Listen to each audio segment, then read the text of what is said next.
everyone. Thank you so much for joining us today for our Queens of Comedy Writing panel. A panel of incredibly talented women who are going to make us all laugh out loud today. Off to a good start, clearly. I'd like to take this moment to thank some of our Fusion sponsors, Avid, Adobe, Final Draft, Canon, Movado, the Will and Jada Smith Family Foundation, and Project Greenlight Digital Studios. This festival would also not be possible without the generous support from Tisch Pro Funds, the Office of the Dean, and the Tisch Undergraduate Student Council. So once again, thank you all for joining us for Queens of Comedy Writing, moderated by comedian and NPR host Ophira Eisenberg. Enjoy. Wow. I was going to use this because I'm so used to it, but I don't really think we need it right now. I don't know. It's a prop. Ooh. Okay, whoa, yeah. Is that exciting for everybody? Maybe we'll use it. Anyways, welcome everybody. It is my pleasure to moderate this panel with these fine women here. And we all do this on a afternoon on the weekend, which means that we are very committed to women and comedy. So to start things off, I am going to ask each of our panelists to just take a second to introduce themselves and give a couple lines of what they do right now, what their job title is, basically. All right, cool. Oh, am I sharing? Or Yeah, you can do it like this. Hey, sweet. Hi, I'm Robin Thede. I'm a writer-performer on The Nightly Show with Larry Wilmore on Comedy Central. And thank you. Half of you have been interns at the show. Thanks for that. And that's it. That's what I do right now. Should I?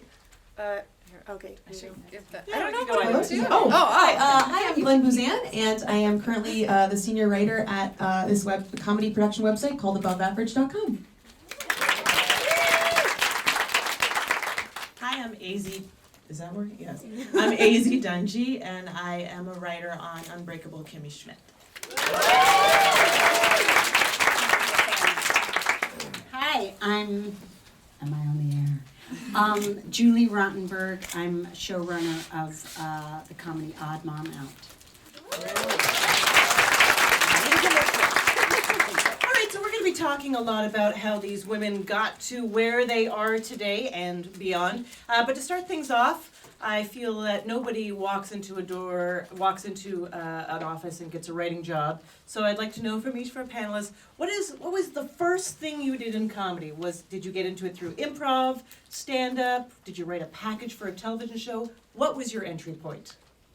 I studied at Second City Chicago, an improv Olympic in Chicago, went to Northwestern, and when I finished Second City, I moved to LA, and I met a comedian named Mike Epps, who had a show on, he was doing a sketch show for Comedy Central. He saw me doing a one-woman show, and he said, "Did you write that?" And I was like, "Yeah." And he was like, "Well, come write for me." So that was my first job in the business as a writer.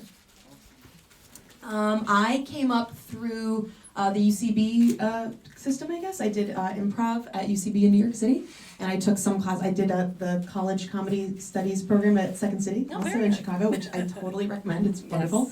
And then I did a bunch of improv at UCB, and then I joined a sketch team at UCB, and then from there, the people I met through that, I got an interview at Above Average, and I got an article writer job at Above Average. So that was my entry point. Well, I went to NYU. I went to Tisch for acting, and then I did some classes at the Groundlings in LA, and while I was there, I also wrote a web series called Ask the Slave, and that was the first thing I'd ever written or produced, and that got some attention, and that's how I ended up with the job that I have now, which is technically my first job in comedy writing. Oh my God. Okay, now I have two microphones. Okay, this takes some going back. I originally was a playwright here in New York, and I would just, any living room or bookstore corner, I would put on little sketch comedy. I would write scenes and have friends of mine act them out. Getting nowhere for many years doing that, and then produced a play, had a small play produced, and again, like, could not get an agent to save my life. And then finally, I think I had been doing little sketch comedy stuff for MTV and Comedy Central, and someone there sent my work to an agent who liked it and called me. And I think because he called me, I assumed he was a loser and not an actual agent. And I remember I was opening a can of tuna fish as I was talking to him, like, that is how not like, I was just convinced that this was not a real agent. And he wound up sending my stuff. I should mention I have a writing partner, Elisa Zaretsky, who's my fellow head writer and showrunner on the show. She's not here. She's very sorry not to be here, but I'll say we a lot, just so you know I'm talking about Elisa. And he sent our stuff. He sent our stuff out, and there was some interest. And then eventually he got us a meeting with Darren Star and Michael Patrick King, and Sex and the City was my first job. So I also was incredibly lucky very early on. Nice. I'm gonna just talk now. I'm gonna make. Yeah, Coming pass your it way. back. Yeah. Coming your way. Wow. I'm empowered. Okay, it's interesting because, and obviously we are in an establishment of higher education, but there is a bit of a trend right now, especially in entertainment, where advice people are given is do not forget about schooling. You just need to go out there. There's this thing called the internet, and you just should put out your stuff there, and that is going to get you further ahead faster in your artistic field as opposed to going to school. And I would love, I feel like everyone here went to some sort of training, but I'd love to hear your reaction to that. Yeah, I think you guys are all wasting your time. You should be here. No, for me, I didn't study any sort of comedy in school or writing. I went to school for graphic design because I was convinced that I could never be a writer on anything. And then while I was in school, I did like comedy on the side, which it was my path, but I have a lot of friends who did. I have a lot of friends who are now better writers because they wrote pilots and screenplays and stuff in college because they took the classes and really learned how to do what we're all doing now at an earlier age. So I do think it gives you a leg up, but I don't think it's necessary. I have a degree in cultural anthropology. So that's very funny. I fell back on the stand-up. Yeah. I actually think it's good to go just learn how to write. Regardless of what you're in, you have to learn how to write. And it doesn't matter if you're writing psychology papers or comedy, you have to learn how to write. Yeah. And not everyone can just do that on their own. That's great. True. I would say that you're going to have to practice. This is a craft, so the first things you do aren't going to be perfect, and it's better to do it in a safe place than to be 18 and have something on the internet that you maybe don't want to have been there by the time you're 28. But that, and also, I personally just think education is very valuable for just being a person, and in comedy or in anything else, I have I had a double major in anthropology as well, and nice. Yeah, cultural anthropology. But all that stuff comes in handy because if you're gonna write, you gotta have something to write about. You gotta know something. People don't really respond to things that don't come from a place of, some point of view. So I think it's valuable just in and of itself, and also for the time that you take that forces you to practice your craft and have people that know a little bit about something telling you, tips and helping you to become better at your craft. So.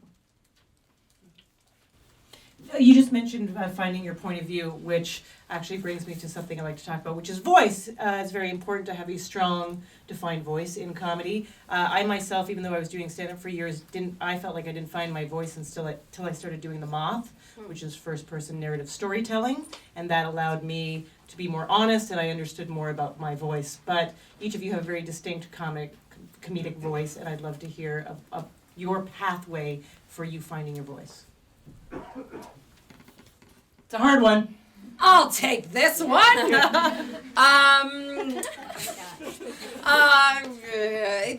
is I've made my career writing for a bazillion stand-ups. So the first probably 7 or 8 years of my career were about finding and adapting to their voices. So from Mike Epps to Chris Rock to Anthony Anderson to Wayne Brady to like literally Monique, like every black comedian ever I've written for. Just basically name one. But that's where I cut my teeth. And I wrote on a lot of award shows. I went on the road with stand-ups who were Kevin Hart, who was prepping big specials, and then that turned into a sitcom for him. So like for me, a lot of the beginning of my career was about being adaptable to other people's voices. And so I think I'm still finding my voice, to be honest, but I think I found my voice a lot later. But I got to find it in kind of reflection of other people's voices. And I was like, oh, I've written all these jokes for other people, but how would I do that joke? And I came up in the improv and sketch world, but, that was all about playing other characters. So it took, for me, my path was a lot different. I never did stand-up, even though I wrote for every stand-up and, have spent most of my life in stand-up clubs. My process has been much different, and it's been about developing my own projects and now on this show being able to, because we have a panel component to our show, that kind of allows me to voice my POV in a comedic way.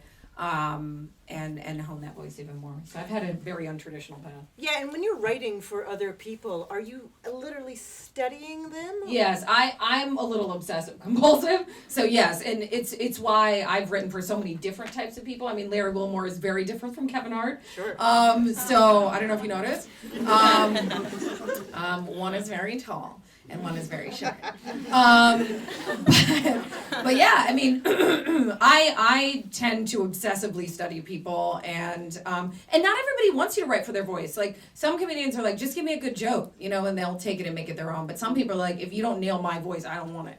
So if any of you are looking to write for comedians who would be looking to do that, I don't know, but somebody might. Or if you're, I think this actually applies if you're writing on a sitcom or if you're writing a movie for someone else. If you're writing something that's not your own project, which 99% of you will be at some point, 'cause you got to make a check. I think that it does help to study people and to become a student of their work, so you can see A, how they developed their voice, which will help you develop your own, and B, so that you can pay your rent, because that's good. I think I'm also still finding my voice. I mean, I think that's part of what's fun about writing is you can like go through your life and your jokes change based on what you're doing in your life and what you're studying and who you're with and what's happened to you.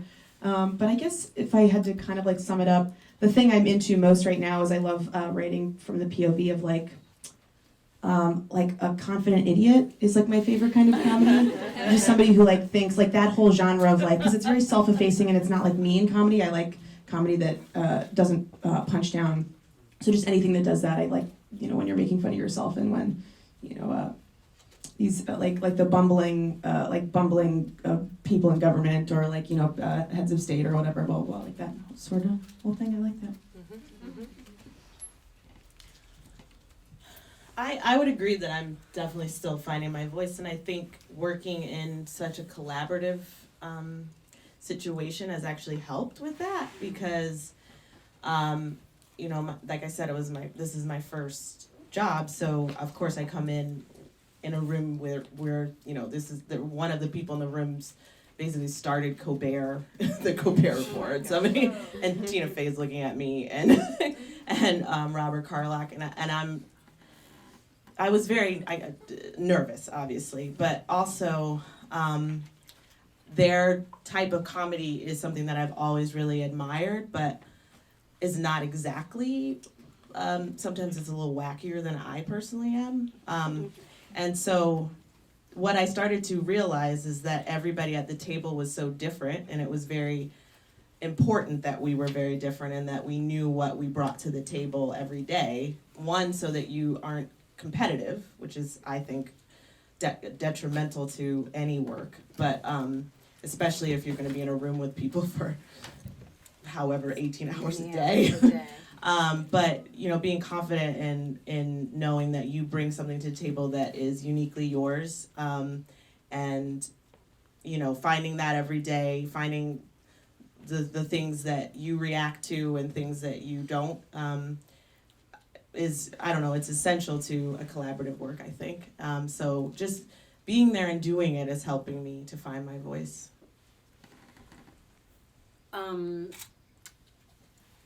The thing I think of most recently when we were hiring writers for the second season of Odd Mom Out, there were a few writers who had these great sample scripts of shows that were either on the air or shows they'd worked on. And there was one in particular that I really loved, and I said, I asked her agent, does she have anything of her own, that she created and that is her own voice? And she said, no, she's been in the business so long, and she goes from job to job. She has all these really strong samples of shows we've all watched and loved, but she had not written something that was really just hers.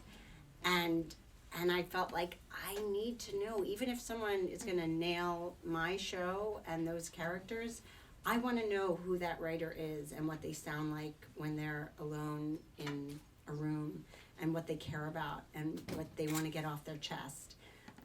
So I would say it's important to figure that out, and even before you start, or maybe as you also learn to really channel characters who you're writing for, or comedians, or whoever it is, or your boss. But I also think the best shows allow their writers to have their own voice. I remember when we first joined Sex and the City, and of course we were very worried about nailing each of those characters' voices, and someone who was already on staff said, the thing that Michael allows you to do, Michael is our boss, is, she said, you could point me to an episode of Sex and the City and I can tell you that's a Cindy Shupak episode, that's a Jenny Bix episode, and you're actually encouraged. Of course, it has to have some holistic continuity, it has to feel like the show, but that also it's important to put your own self into it. And it's rare, I think, to find a boss who lets you do that, but it's something I've tried to emulate with my writers. And so I would say, I think what we're all saying, which is just it's very important to find your own specific, the things that piss you off or that bother you, or that you want to really put out into the world. Julie, sorry, go ahead. Oh, I just wanted to echo that, because when I was putting in for my first time submitting for writing work, they told me don't do I guess it's called a spec. Really? Yeah, they said do Interesting. your own pilot, Yeah. which I was like, okay. So I had to sit there and kind of work out what is my voice, and what am I going to bring to the table. And I started with, well, what do I like? And of course 30 Rock and The Office came to mind, and so I sort of wrote something in that vein, but through my point of view, through my lens. So, I at least knew what sort of genre of comedy I liked, or what I responded to in that way, but then I made it my own. So.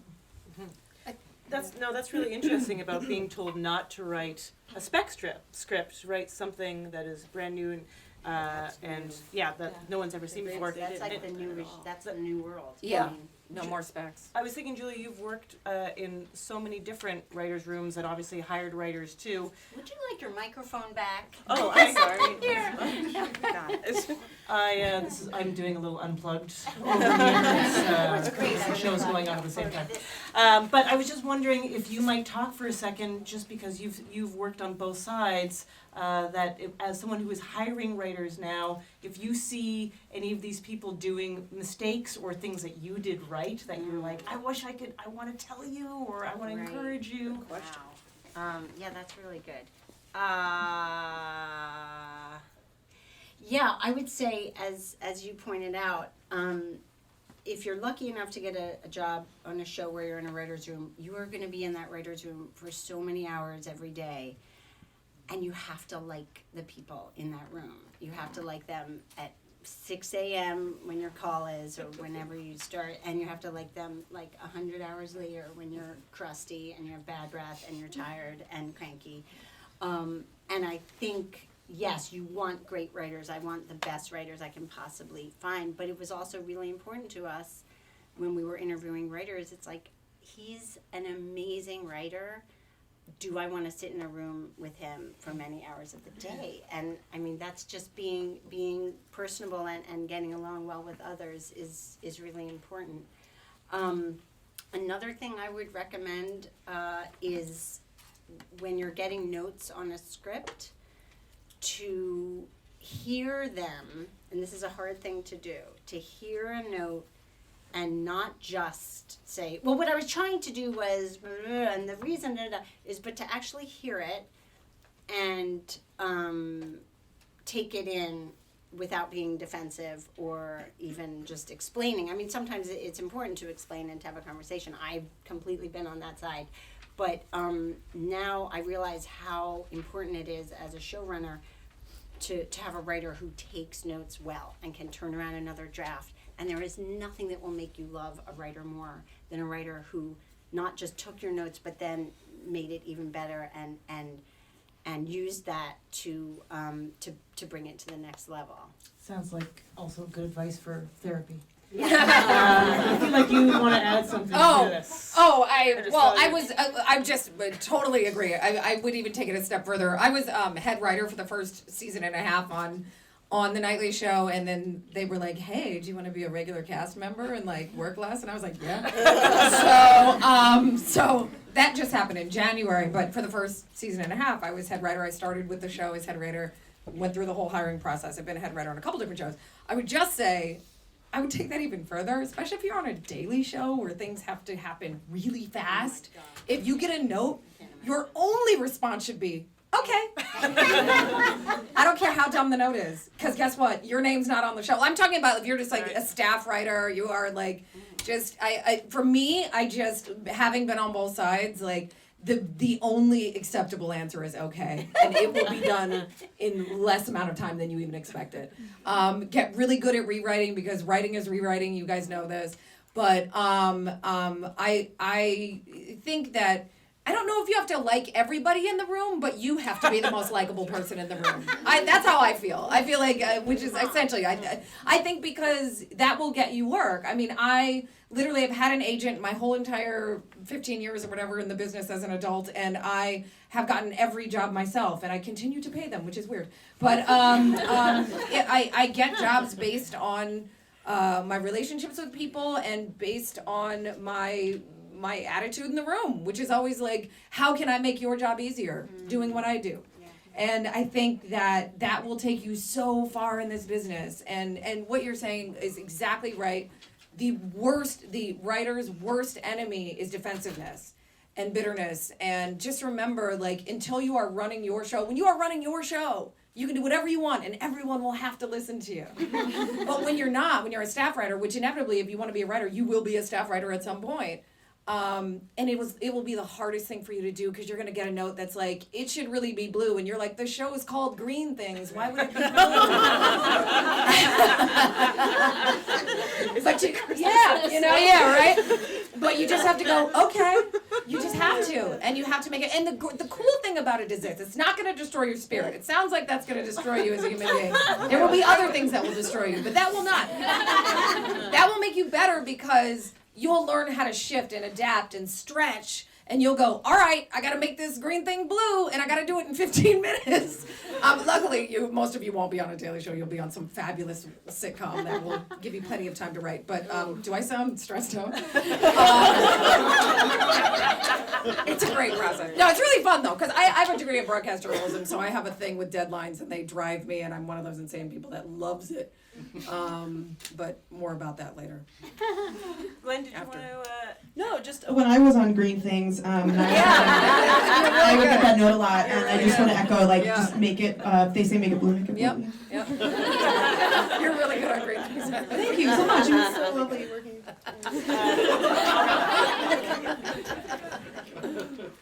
So when you were mentioning, Azie, that you were writing a original script, and you were like, okay, what do I like? Let's first start with that, and that's what I'm going to base it on. And I would just love to know, actually, from each of you, I'm sure there is a piece of entertainment that you watched in the infancy of your career, or even that inspired you before you became a comedy writer, that you went, this is for me. This was written for me, or whether it was theater or film or a television show, and you were like, this is, if I could do this, then my life would be complete. For me, it was Raiders of the Lost Ark. I just framed my entire life after Marion, and by that I mean I was like, I'm gonna drink people under the table. And stand up is perfect. Yeah. I saw Clueless, and I loved to this day. It is like the perfect film, and it's not, and like it's a comedy, and it's not like really like a jokey comedy, but just everything is so funny and good about it. And Cher is just the best. I just loved it. And then also I remember seeing, this was a performance, not like a thing, but I remember seeing old tapes of Stephanie Weir when she first started at Second City. And I just was like, who is this? What? She was like improvising and like just like murdering this like character. And I was like, oh my God. She's phenomenal. Oh, she was phenomenal. Yeah, those are the two that came to mind. All right, I'll do mine. Obviously I was 5. Actually, I was 5. In Living Color and Saturday Night Live, but also Coming to America, because it put together two things that I loved, which were playing multiple characters. I think that still is just, Eddie Murphy does it like nobody else. And Coming to America was also a movie where when I watched it, I felt like that world existed in totality. You know, I think when you watch a movie, and I'm not even like a big film writer, like my 99% of my career has been in television, but it translates in that you have to create these, even in a sketch, you have to create this world that's believable 100%. And I think we fall short in that so much just because of time constraints. So even when I watch television shows that I like, I'm still like, oh yeah, I'm in that world for a minute, but it wouldn't exist outside.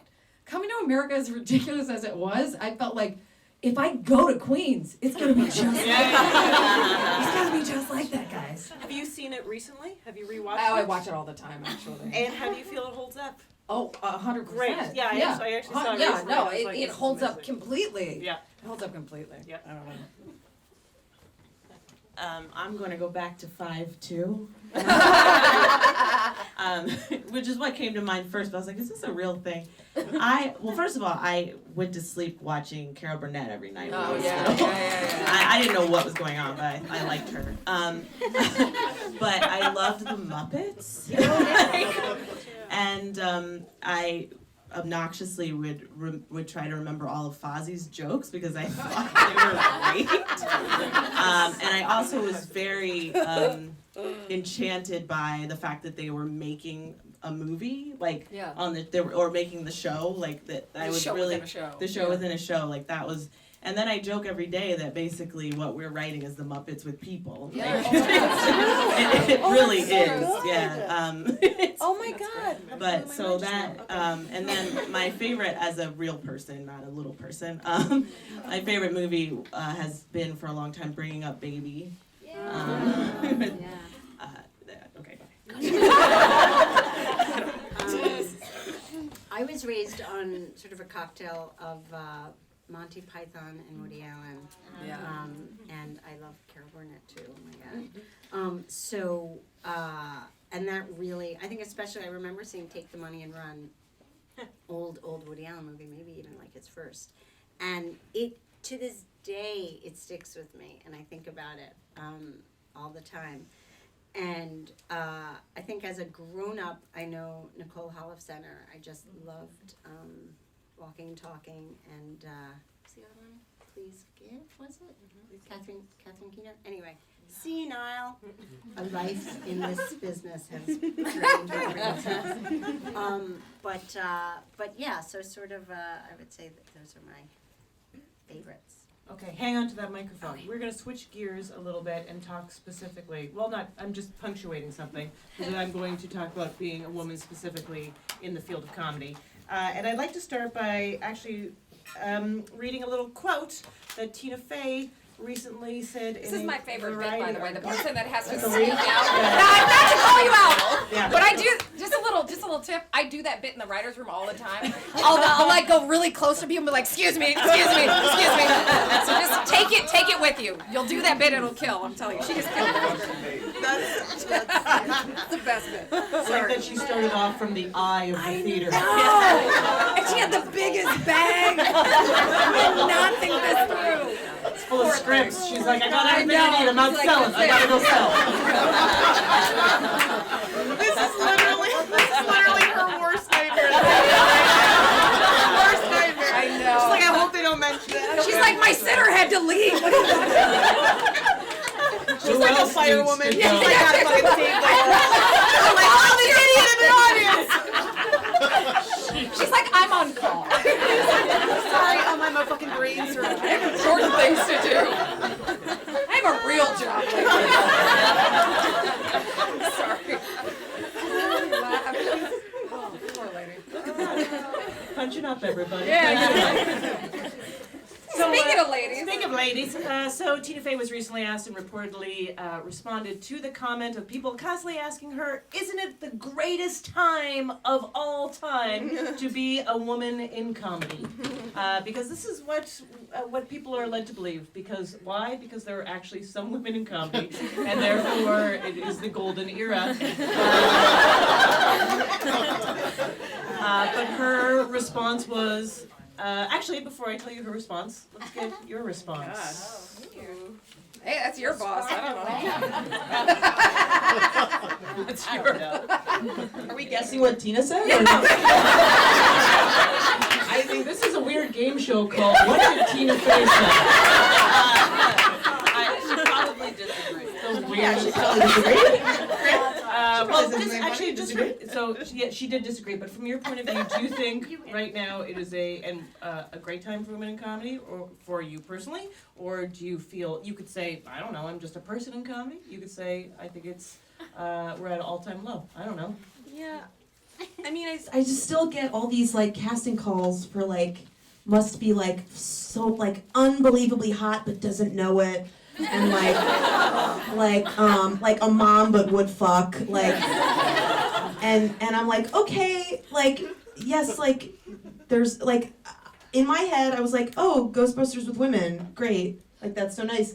And then I made the unbelievable mistake of looking at the YouTube comments for the trailer and just started crying. I was like, this is so viscerally like, and like, violent.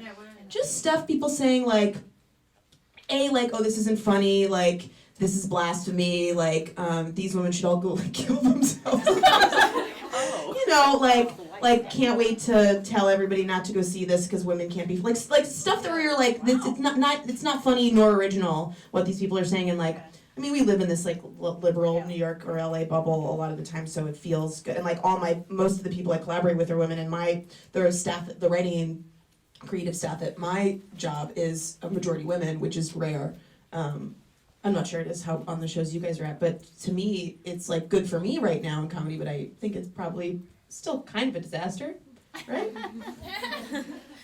Yeah, well, especially in the late night world, I mean, you'll always hear about this, right? So the nightly show, I am proud to say that we are responsible for tripling the number of women and minorities on writing positions. Or like quadrupling, I don't know. Like 8 of the 13 of our now staff are women or people of color. So, yeah, and that's unheard of. Most shows have one woman. And maybe one person of color. And there are plenty of late night shows, you can Google this, that have none. Yeah. I don't think Letterman hired a black person his whole 32 years on the air.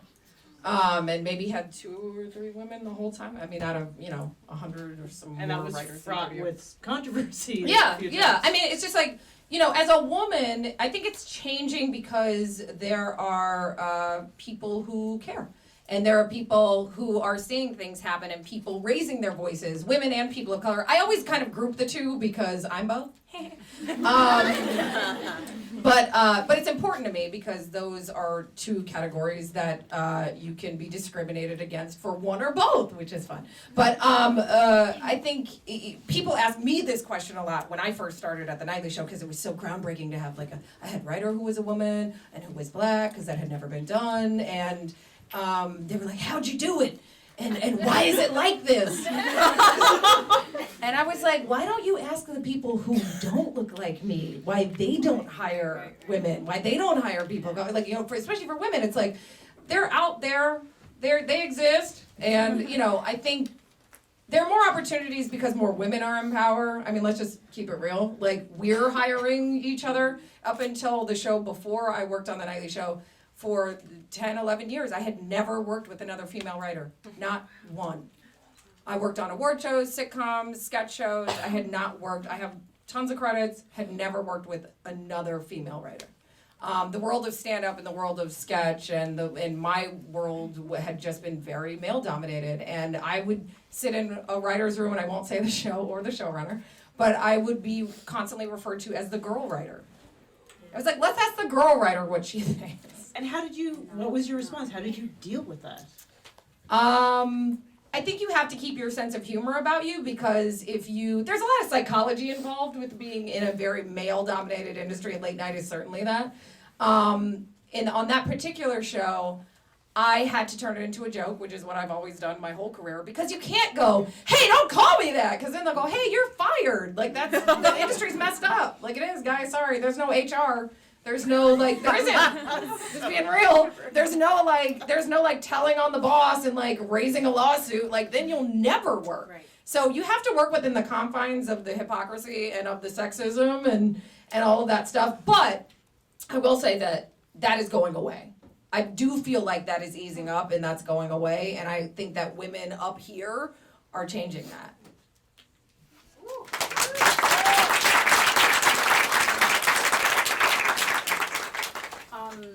I realized, first of all, I started in such a bubble of upside down land, because on Sex and the City it was all women except Michael Patrick King, who was our Was boss. the writing staff all women? Yes, except for Michael, so who cool. happens to be gay, but you know, like, so we all day we were just like talking about our love lives and our sex lives and our friendships and crying, and it was like group therapy.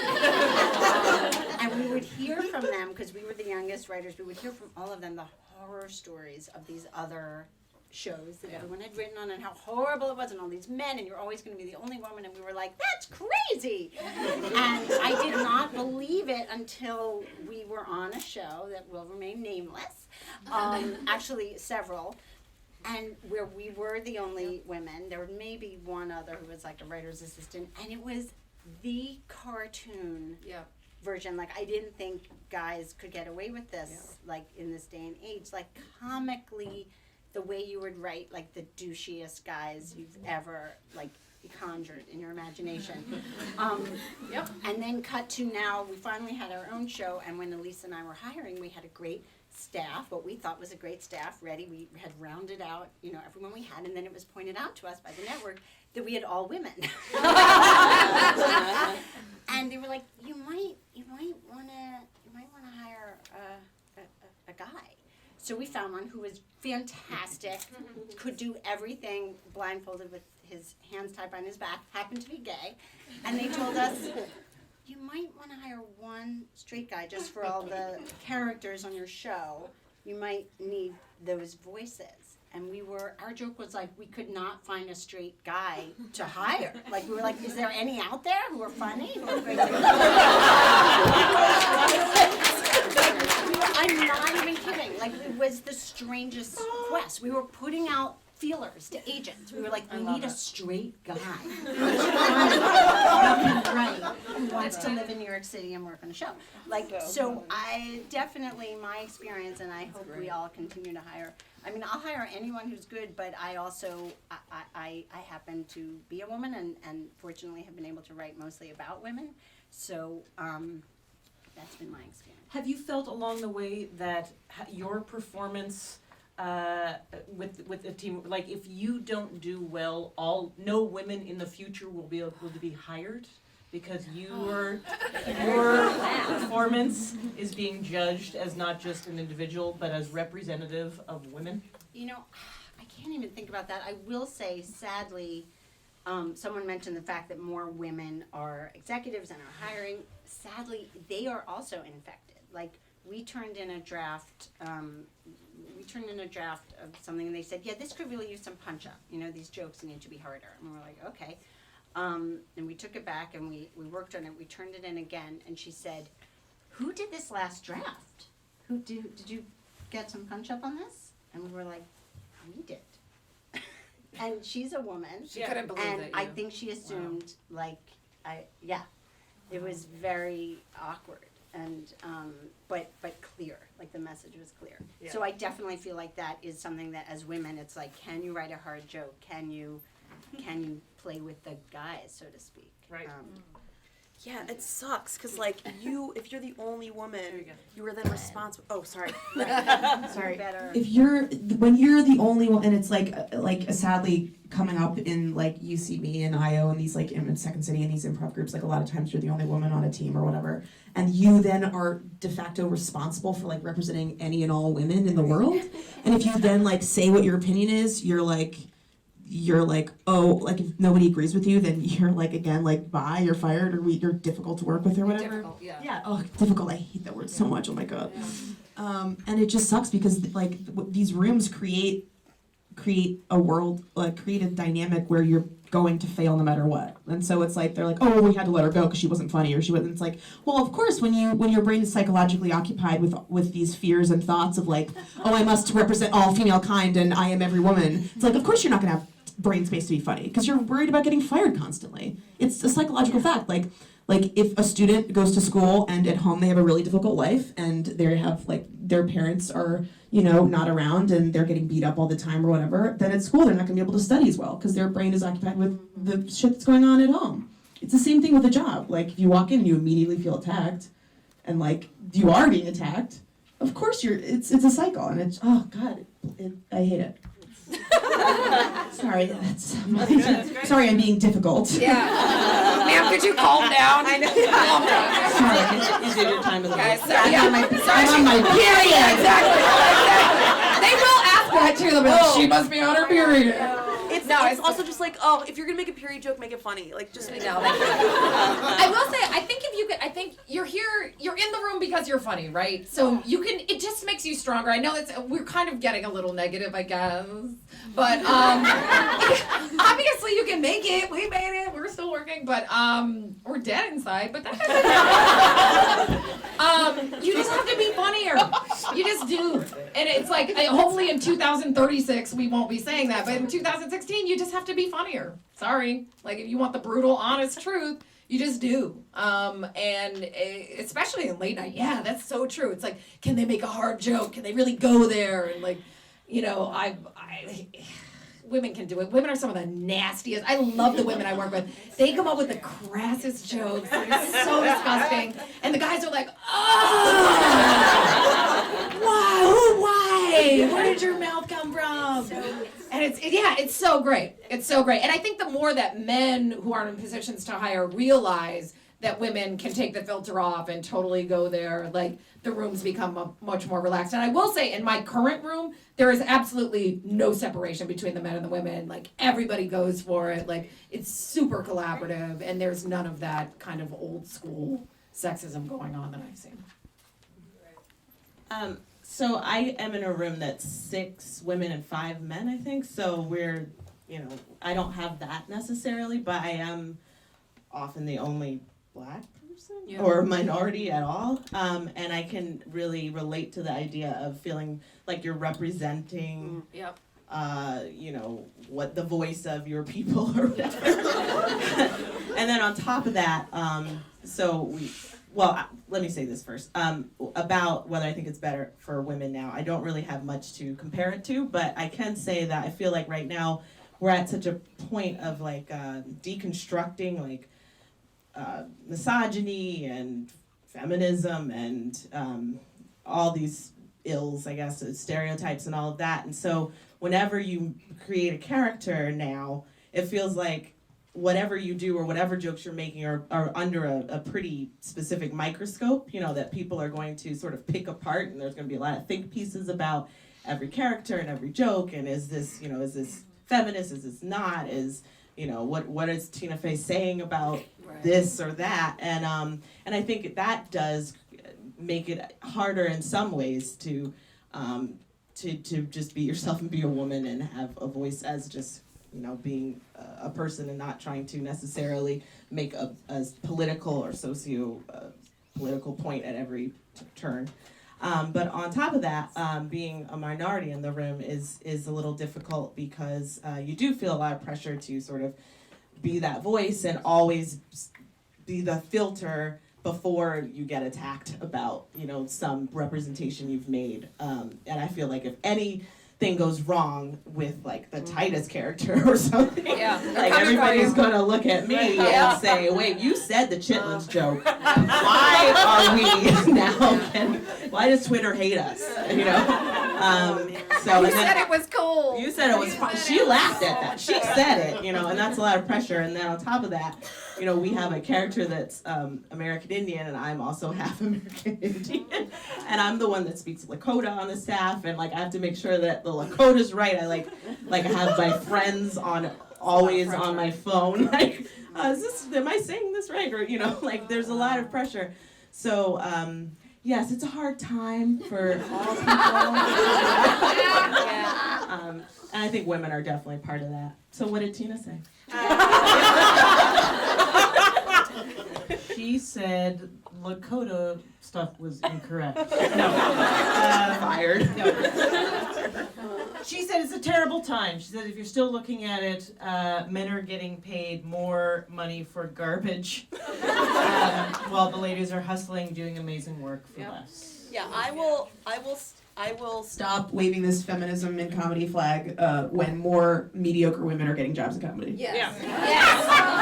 Because that's my dream, is that every mediocre woman walks over and gets a job because she's a woman.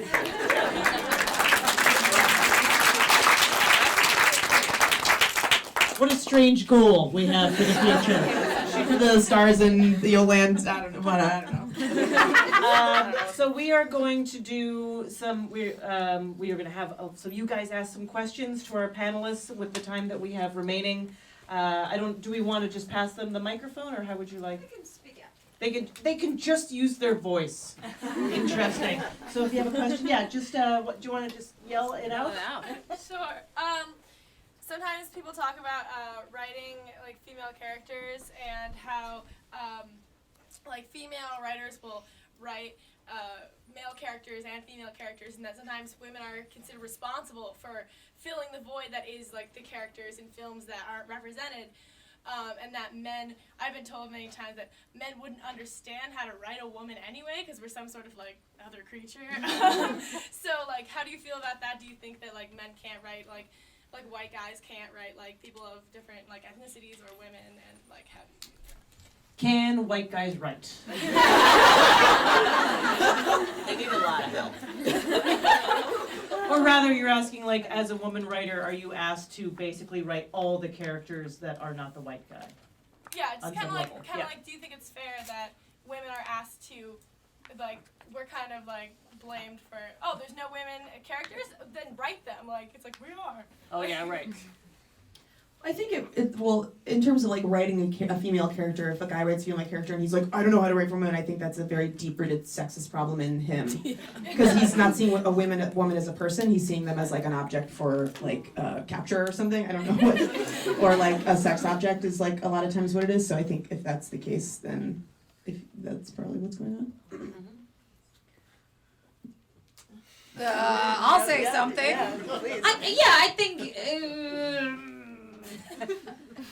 I think writers have to be in touch with a lot of emotions, and you need to be able to write, whether you're a man or a woman, I think you need to be able to write for anyone, but I will say that when I see a diverse room, and I hate the word diverse, because all it means to me is that I keep saying normal. Like when I see a normal room that looks like this room where there are all types of people and genders and races, when I see a room that has, different types of people in it, I know it's going to be more well-rounded. And not because the woman writes for the woman, but because the woman and the man in the room can have a real conversation about what that character would say.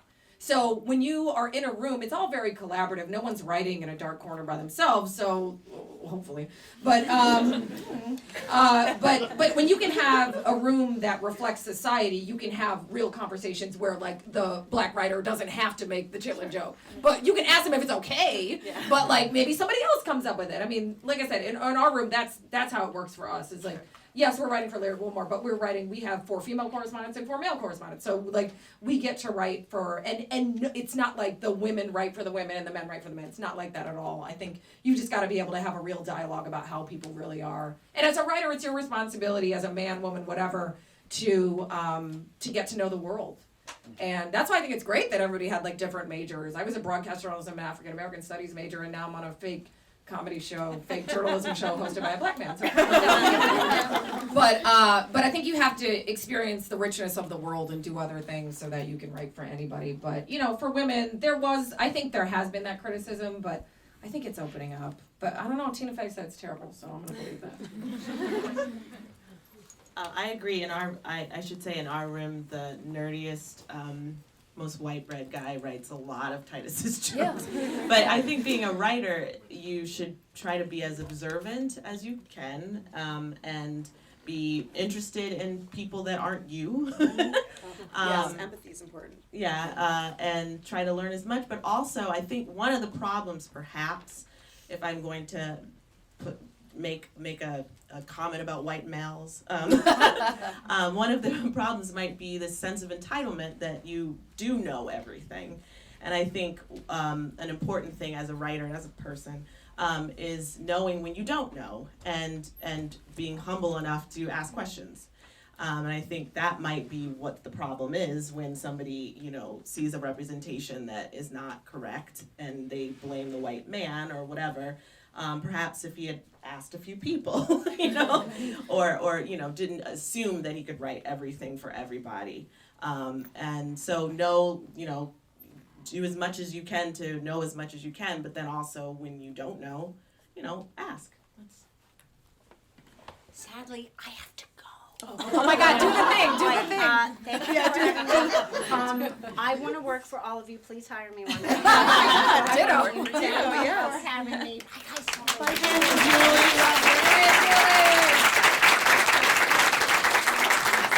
We have a question up there in the corner. Yes, hi. Hey, okay, so as a black woman, also as like a mixed person, and having like all of that, to grab from, I wanted to know how often you put like your background into your work, and if you ever think about withholding your background from your work. Just a thought. I'll take this question. Was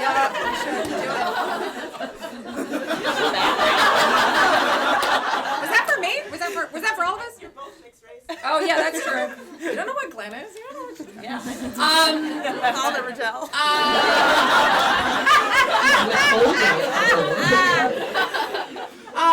For me, do I ever hold it back? Absolutely not. But I just talk a lot, and you know that. Does it inform what I do? Absolutely. I have a black mother from the west side of Chicago and a German father from a farm in Iowa, and I was raised in Iowa in a trailer park next to a meth head and across the street from a stripper. So that informs everything I do.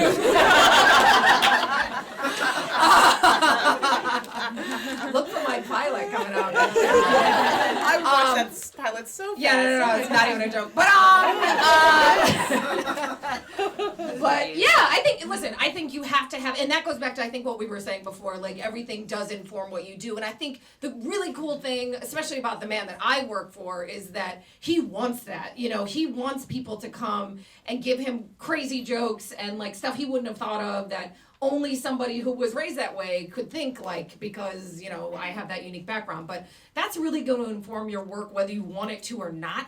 So I say embrace it. But yeah, don't ever hide from where you came from. Especially, I know people that worked like on Kimmel and places where it was more of like kind of a frat boy kind of atmosphere, which has a time and a place on its own. But the person wasn't of that world. And it was like, oh, I feel like I couldn't be myself. And it's like, I think that's a mistake. I think you have to be yourself. And if people don't like it, then that's their loss. You gotta be you.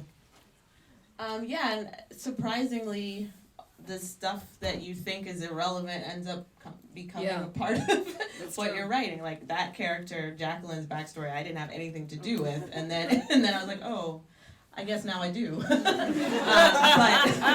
that, and then also just other parts. I mean, I feel like as a writer, there must be something about you that sort of wants to tell too much, or say, be exposed a little more vulnerable than other people.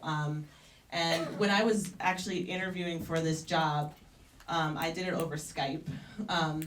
And my agent was like, make sure, because when it's on Skype, you have to like make sure that you really get your points in, because a lot of times those conversations get cut short prematurely because it's just not real. And you know, I read the pilot of the show and I knew the background of the character, and it was crazy. But my stepfather was a minister of a church that he was making up as he went along. And, That's great. I mean, you know, the Bible was involved, but like, it was quite strange. But what I mean to say is that I used that. I meant to bring that up in my interview because I wanted them to know that this was something that I had gone through as a young person. And I wasn't trapped, but I was, you know, because it was my dad. So, you know, and they had seen that actually in, I guess my agents had written that somewhere, and Robert said, "Oh, that's true? We thought that was a joke."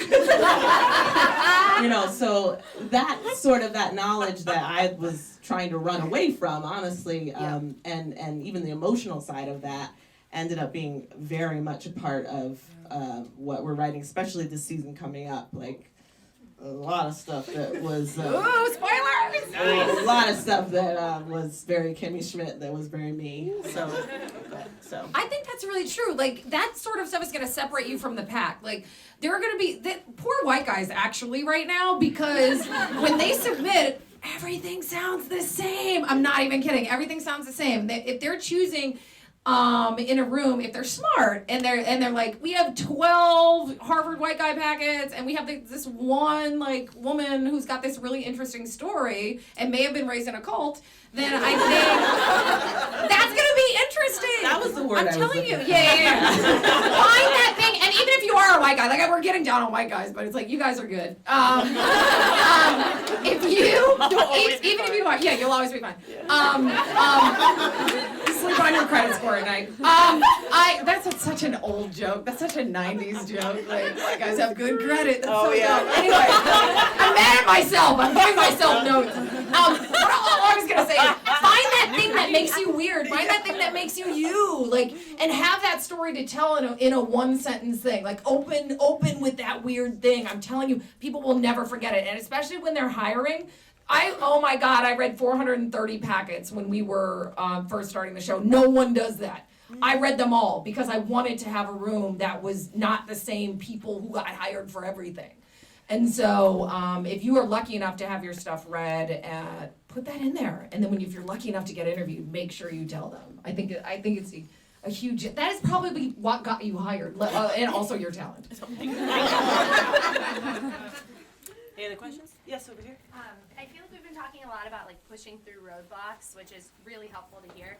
I was just curious if any of you had an experience, whether it was like in classes and like coming up to your, actual career, getting paid to write for comedy, if you had like an experience that was like really like liberating and you felt free of judgment, and like what factors do you think contributed to that? Like even if it was like a one-woman show, like what do you think it was about that project or a certain person that made you feel like totally comfortable in the job or project that you were doing? I like that Robin's like, nope.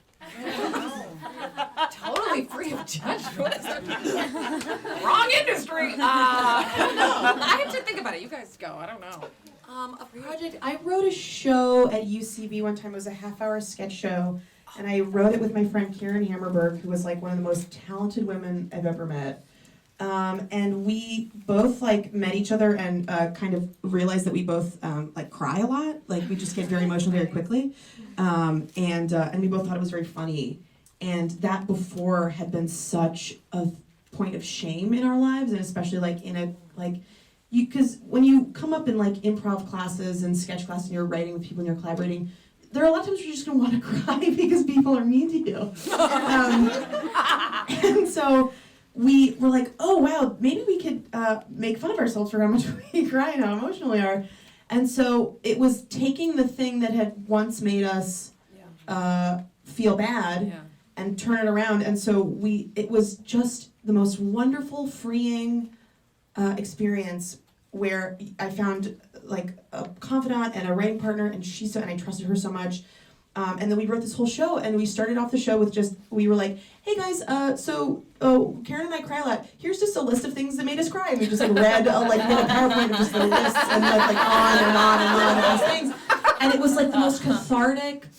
And then at the end of the show, what we did was we took the saddest stories of our lives and said, could we make this funny? And so we told the stories about the saddest times ever in our lives, and then we told late night style monologue jokes about it. And it was just it was flying, because it was oh, this thing that had once been so horrible for us, it was ugh. And it was when we were just starting out too, so we had nobody there telling us well, this isn't marketable, or this isn't bad, or nobody's, and it wasn't huge, the New York Times wrote a little blurb this is happening, but it wasn't, didn't get reviewed or anything, So it was really just for us, and I would just encourage to find, if you do, I kind of forgot what the question was now. I'm just now talking about this show. A judgment-free zone. Yes, anytime right. you felt free. Yes, exactly. Yeah. Yeah, I found one in my mind. When I was at Northwestern, I did a sketch show. I started this sketch show called Out the Box, which I still do there, even 75 years later. And we had zero oversight. I ran the theater company that did it. We had zero oversight, and no one told us we could or could not do anything. And for me, that was really freeing, and it really helped me go, oh, okay, I can really do really, really dumb things, and people will laugh, or they won't. But I think the time you have now to explore those boundaries and to really just free yourself is really fun, because once you start doing it for money, people like to tell you what you can't do. But the cool thing is, once you and I would say Second City was the same way. Any of those kind of improv and sketch, I was doing 8-10 shows a week and just creating and living that kind of life. And I think that's the time when you really get to test who you are and kind of how free you can be. Because you won't forget that. When you are doing it for money, you won't forget those times, and you will feel less inhibited, I think, than if you kind of are more rigid. I would say, I'm not sure if I felt no judgment, but because I don't know if you've heard my background, but I was watching all the time. but I can say that there was definitely So great. the point where I decided to just do it anyway. Yeah. And that was my web series. My web series is based on a year and a half that I spent living in the DC area and working at George Washington's house and studying the life of George Washington, all 319 of his slaves, and then portraying one for the public on a daily basis. Not the best choice of my life, but was it? or maybe, wow, yeah. But so after doing that, I actually had in my mind that I was going to do something with because I started writing down basically these interactions that I had with people, and the most infuriating ones and the most horrifying ones and the saddest ones, and also the good ones I wrote down as well. And then I was like, I'm going to do something with this, and I went as far away from DC as I went to LA. And then I was like, maybe, to me it's funny, because that's how I react to pain and trauma, is with jokes. So, and also other people when I would tell them these stories. So I decided to use that and make a web series out of it.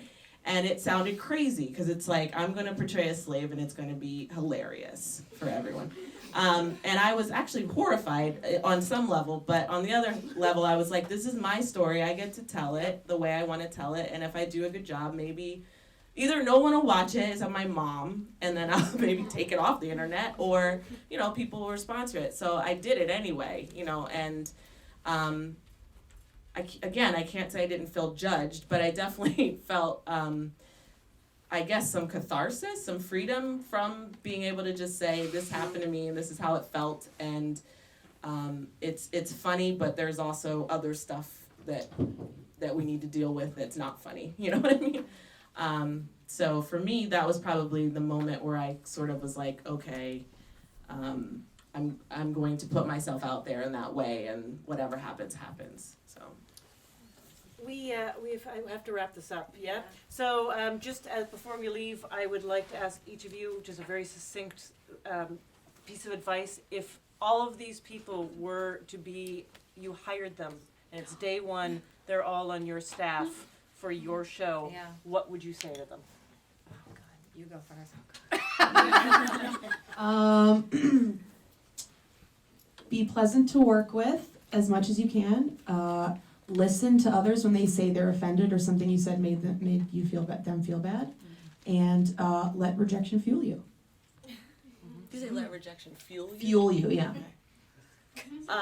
So Like notes and rejection, like let it make you better, not like Yeah, like yeah. collapse. Yeah. yeah, no, I get it. I don't know. So it's their first day. I would say, you deserve to be here. Is the first thing I would Yeah. probably say. Yeah, me too. I'd say that too. Yeah. So you heard that from two people. So now you really know that you deserve to be here. And well, that's all I can think of right now. I'll just say, you deserve to be here and be the nicest person. What did you say? No, I think I said it. Take the note, just say okay. Take the note. Because I'm serious, you're gonna hear it in your personal life too. Like somebody's gonna be like, I don't wanna be with you, and you're gonna be like, all right. Like, I'm serious. I'm dead serious. Because